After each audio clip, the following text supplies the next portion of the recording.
Do not use Linux on new computers. What am I talking about? Well, let's find out.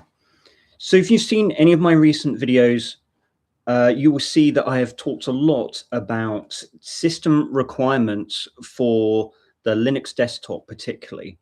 And some of this has sort of gone unnoticed, but one of the recent system requirement increases did hit a bit of a nerve with some people.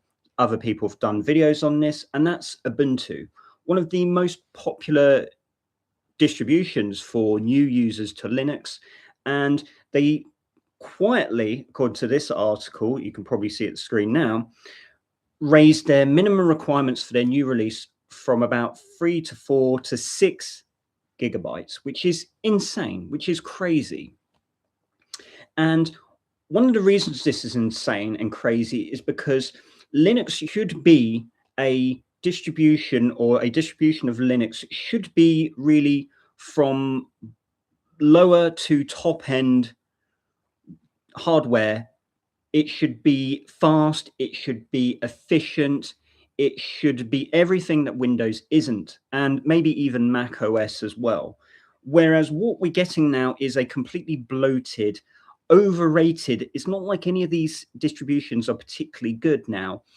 And it's getting even worse because one of the things I'm going to show you is that new computers cannot run Ubuntu, cannot run PopOS. I don't know why I put PopOS like that. Surely it should have been run PopOS, but you know what I'm saying.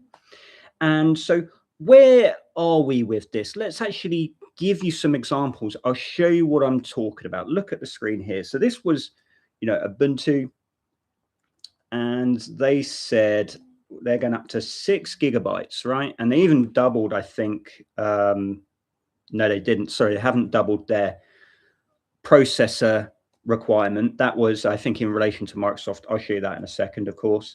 But they put it up to 6 gigabytes, really.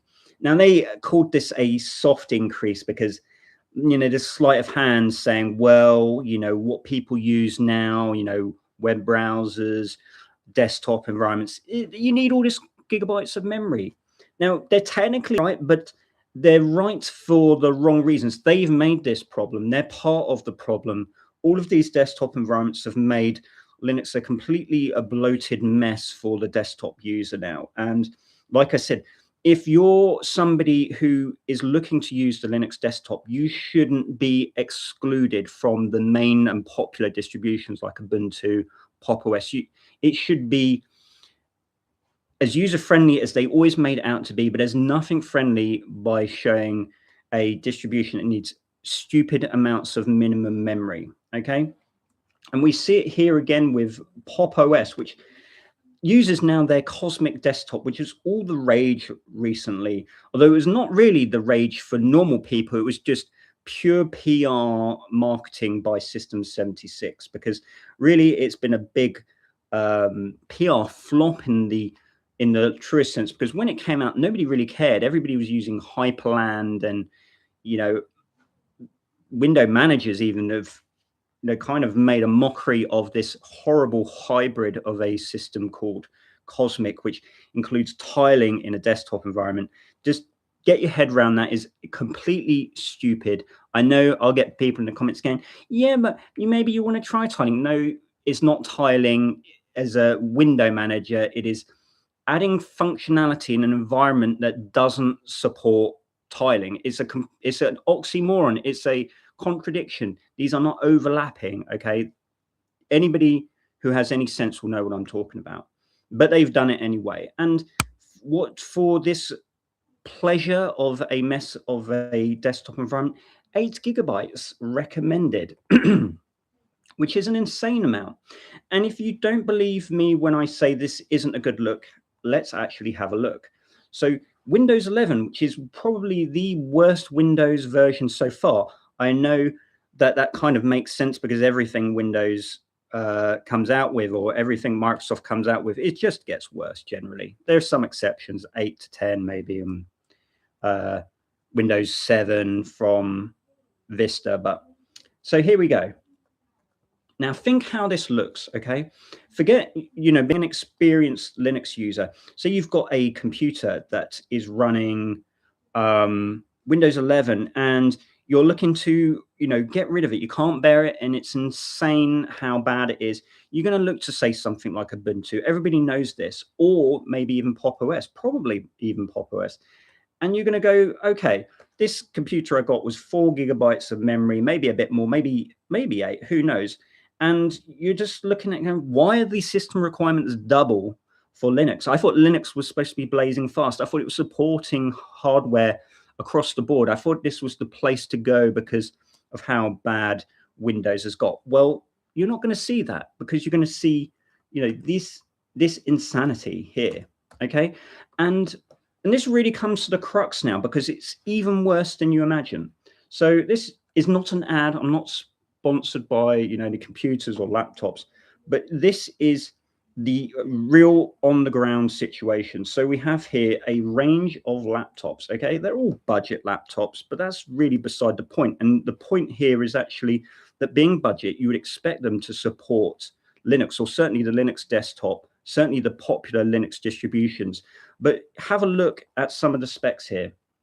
Now, these are all Windows 11 laptops, okay? Remember, 4 GB the minimum.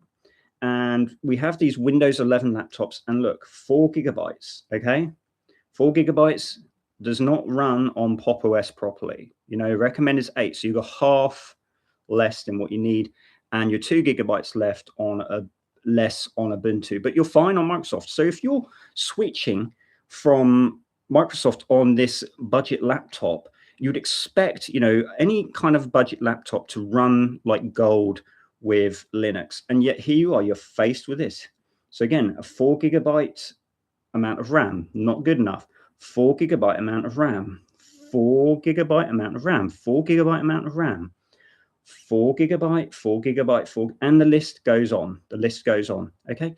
So you are somebody who's like, okay, I've got this Windows 11 laptop. Maybe you bought it in principle to say, okay, I need a new laptop. I don't need to spend a lot of money because I'm used to using Linux. I'm used to using Ubuntu.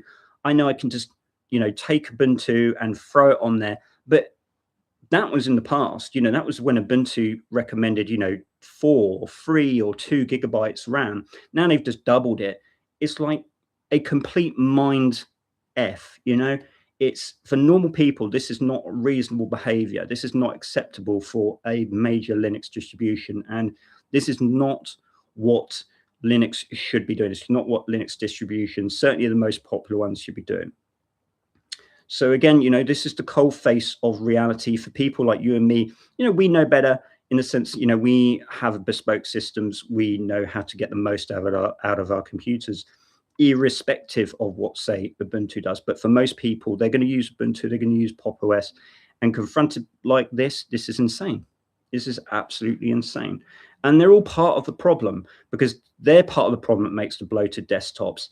They're the problem that also contributes to the bloated web. They just are. And, they're bloated graphical user interface programs. I made loads of videos on this. You know what I'm talking about because, I've got so many videos on it. But yeah, so I thought I'd just highlight this madness here. If you didn't believe me, well, there you go. There are the real examples at the coalface.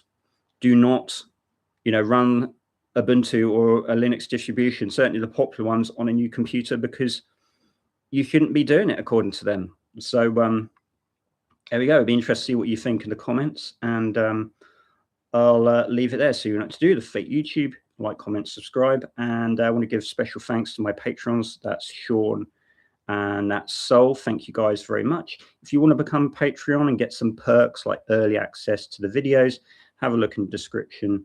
You'll see all the information there. I'd like to see more of you. That'd be nice. Anyway, I'll see you in the next one.